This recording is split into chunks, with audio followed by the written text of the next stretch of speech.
வணக்கம் வணக்கம் மக்களே. உங்கள் இயற்கை சுதர் பேசுகிறேன். ஓகே, இன்றைக்கி ரொம்ப முக்கியமான நியூஸ் தான் போயின்னு இருக்குது. ஆர்பிஐ வந்து 10 இயர் பாண்ட் இருக்குல்ல, நம்ம கவர்மெண்ட் பாண்டுன்னுவாங்க. கவர்மெண்ட் பாண்டோட டேக்ஸை வந்து கம்ப்ளீட்டாக எடுத்துட்டாங்க. 0% ஆக்கிட்டாங்க 12.5%. இது வந்து யார் யாருக்கெல்லாம் அப்ளிகபிள்ன்றனா, ஃபாரின் இன்வெஸ்டர் அவங்களுக்கு, அதுக்கப்புறம் நான் ரெசிடென்ட்ஸ் ஆஃப் இந்தியாவில் இருக்கிற பிஆர்ஓஐ அப்படின்ற கேட்டகரி இருக்குது. அந்த கேட்டகரியில் இருக்கிற என்ஆர்ஐக்கு அப்ளிகபிள். அதாவது 12.5% லாங் டேர்ம் கேபிட்டல் கெயின்ஸை இன்றைக்கி 0 ஆக்கிட்டாங்க. அதே மாதிரி ஆர்பிஐயும் ரெப்போ ரேட்டை வந்து எதுவுமே சேஞ்சு பண்ணலை. இன்றைக்கி எல்லாருமே சேஞ்சு பண்ணுவாங்க அப்படின்ற மாதிரி பேசியிருந்தாங்க.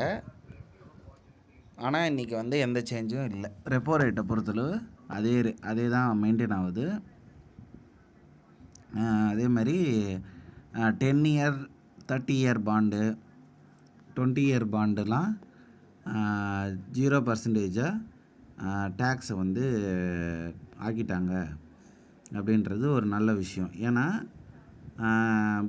இப்போ ஃபஸ்ட்டு வந்து பாண்டு மார்க்கெட்டில் இருக்கிற பாண்டுக்கு வந்து லாங் டேர்ம் கேபிட்டல் கெயின்ஸை எடுப்பாங்க.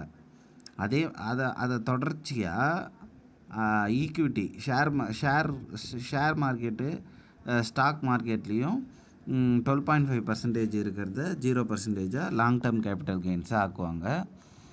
ஏன்னா இதுதான் ப்ராசஸ். ஒன்றா ஒரு செக்டராக அவங்க வந்து 0% டேக்ஸுன்னு அறிவிப்பாங்க.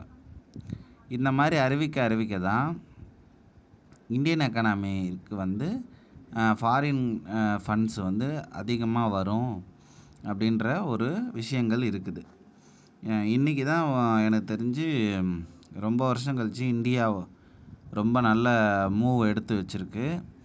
இது வந்து ஃபர்தராக இன்னும் நல்ல ரேட்டுக்கு நல்ல விஷயத்துக்கு இது கண்டிப்பாக போகும். ஏன்னா 0% டேக்ஸுன்றது ஒன் ஆஃப் தி குட் விஷயம். இதை கண்டிப்பாக ஸ்டாக் மார்க்கெட்டில் இருக்கிற ஸ்டாக்ஸுக்கும் ஈக்விட்டிக்கும் கண்டிப்பாக கொண்டு வரும்போது நம்ம இந்தியா பெரிய லெவலில் முன்னேறும்.